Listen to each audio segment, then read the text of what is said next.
Ovo je Oblatna iz mojih studentskih dana. Imala sam jednu kolegicu na fakultetu koja je bila iz Maglaja i kad god dođe, na primjer ako je bila preko vikenda kući, ona nama donese ovu Oblatnu.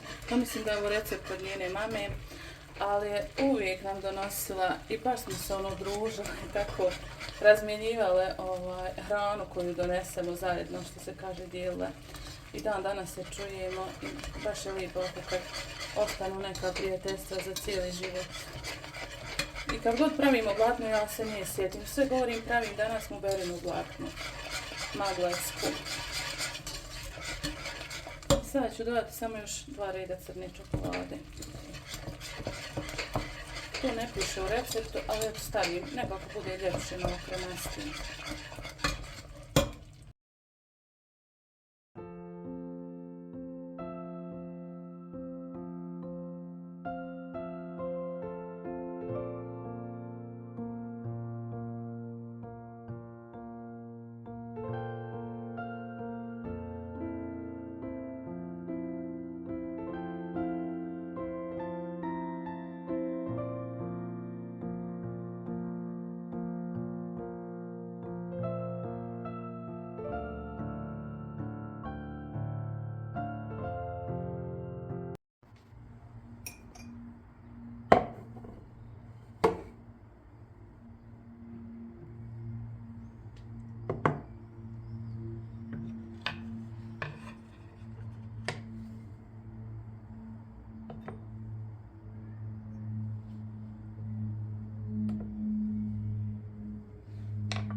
Evo zato da vam pokažem šta sam uzela u Kiku. Napravo ja sam mislila da je ovo jedna slika, ali sam posle vidjela da su 3.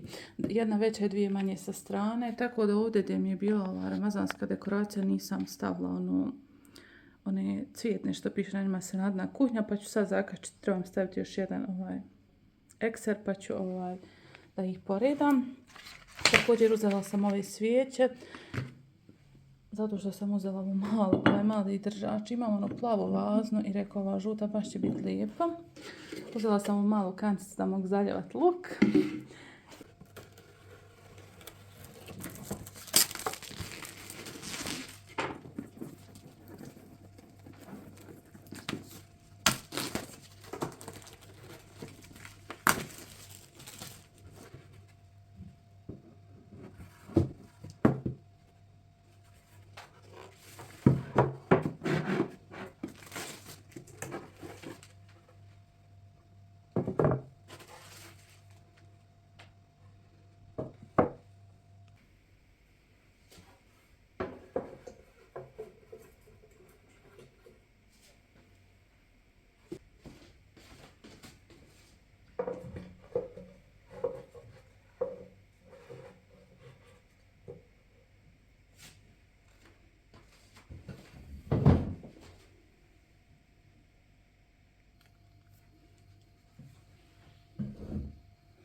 Danas pripremam punjene pohovane palačinke. Ovdje sam prodinstala jednu glavicu crvenog luka i onda sam dodala pileći file koji sam prethodno iskuhala i istrgala ovako na manje komadiće.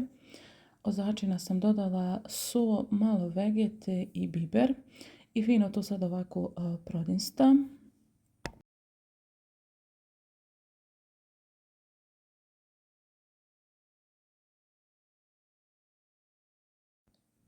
Od sastojaka koji su nam još potrebni jesu kiseli krastavci. Sada količina ovisi od toga koliko želite da napravite palačinaka. toliko ćete nasjeckati i ovih kiselih krastavaca i pronestati piletine.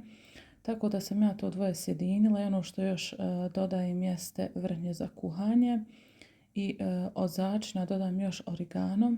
Nekako da poseban miris i ukus palačincima. Sada smjesa treba da bude i kremasta. Ja sam ovdje ispočetka dodala vrlo malo ovog vrhnja za kuhanje, izmiješala, pa potom sam dodala još. Uglavnom smjesa treba da bude lijepa, kremasta i naravno prije filovanja možete probati da li je dovoljno slana. Evo smjesa otprilike ovako treba da izgleda. Ono što još želim reći, smjesu za palačinke, to je ona standardna smjesa jaja, mlijeko i brašno. Ja sam ovdje koristila 3 jaja i sad otprilike brašna i mlijeka, tačne mjere ni ja ne znam, ovisno opet sve koliko želite da ispečete palačinaka. Prvi put pečem palačinke na ovom aparatu, tako da su bile dosta veće i na primjer meni ova smjesa piletine bila za, ja mislim da sam napravila 9 velikih palačinaka, baš su veći palačinci.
Ja sebi nekako olakšam proces, prvo sve odradim jedno po jedno, napravila sam prvo znači fil, pa sam onda ispekla sve ove palačinke, sada ću sve da isfilujem pa ću onda da pohujem.